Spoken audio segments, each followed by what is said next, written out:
हरियाणा विधानसभा चुनावों के नतीजे मंगलवार 8 अक्टूबर को आ गए हैं और इस बार कांग्रेस को बड़ी हार मिली। चुनाव में हार मिलने के बाद इंडिया गठबंधन के सहयोगियों के सुर भी बदल गए हैं और कांग्रेस को मंगलवार को इंडिया गठबंधन के अपने सहयोगी दलों से महाराष्ट्र, झारखंड और दिल्ली में अगले दौर के विधानसभा चुनाव से पहले अपनी चुनावी रणनीति पर पुनर्विचार करने के लिए कुछ सलाह दे डाली है। इंडिया गठबंधन में शामिल आम आदमी पार्टी संयोजक अरविंद केजरीवाल ने कांग्रेस को सलाह देते हुए मंगलवार को कहा कि चुनाव परिणामों का सबसे बड़ा सबक यह है कि चुनावों में कभी भी अति आत्मविश्वासी नहीं होना चाहिए।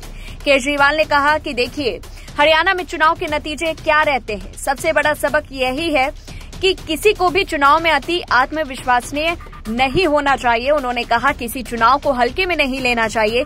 हर चुनाव और हर सीट मुश्किल होती है। बता दें कि हरियाणा में सीट बंटवारे को लेकर मतभेद के कारण आम आदमी पार्टी कांग्रेस के साथ चुनाव से पहले गठबंधन करने में विफल रही थी।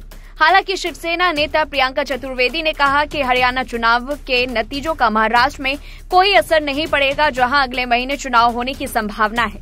हालांकि उन्होंने इस बात पर जोर दिया कि कांग्रेस को अपनी चुनावी रणनीति पर फिर से विचार करना चाहिए, क्योंकि हरियाणा में भाजपा के खिलाफ सीधी लड़ाई में कांग्रेस उम्मीदों से कमतर प्रदर्शन कर सकी। भाकपा महासचिव डी राजा ने भी कांग्रेस को सलाह दी है और कहा है कि कांग्रेस हरियाणा के चुनाव परिणामों पर गंभीरता से आत्मचिंतन करे और महाराष्ट्र और झारखंड में आगामी चुनावों में विपक्षी गठबंधन इंडिया के सभी सहयोगियों को साथ लेकर चले।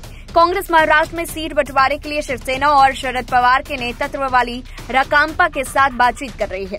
इसी बीच कांग्रेस ने हरियाणा विधानसभा चुनाव में हार के बाद मंगलवार को महाराष्ट्र में अपने सहयोगियों को गठबंधन धर्म की याद दिलाई और कहा कि लोकसभा चुनाव में प्रदेश में वह सबसे बड़े दल के रूप में उभरी थी।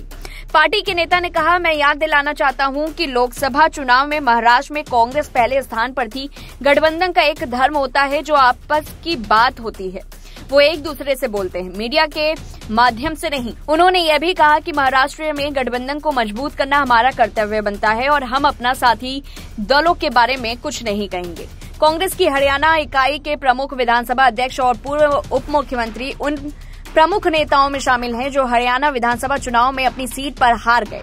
इंडियन नेशनल लोकदल के नेता अभय सिंह चौटाला और भाजपा के भव्य बिश्नोई भी हारने वाले में शामिल हैं। मंगलवार को घोषित परिणामों के बाद विजयी हुई भाजपा सत्ता विरोधी लहर को दरकिनार करते हुए लगातार तीसरी बार सरकार बनाने के लिए तैयार है। हरियाणा के दंगल में ऐसी कई सीटें हैं जहां बड़े चेहरे को हार का सामना करना पड़ा। हरियाणा कांग्रेस प्रमुख उदय भान होडल सीट से भाजपा उम्मीदवार हरिंदर सिंह से हार गए, जबकि हरियाणा विधानसभा अध्यक्ष ज्ञान चंद गुप्ता पंचकूला सीट से कांग्रेस के उम्मीदवार चंद्रमोहन से हार गए। हरियाणा के पूर्व उप मुख्यमंत्री एवं जन नायक जनता पार्टी के नेता दुष्यंत चौटाला और कांग्रेस पार्टी के ब्रजेंद्र सिंह उचाना कला सीट से हार गए।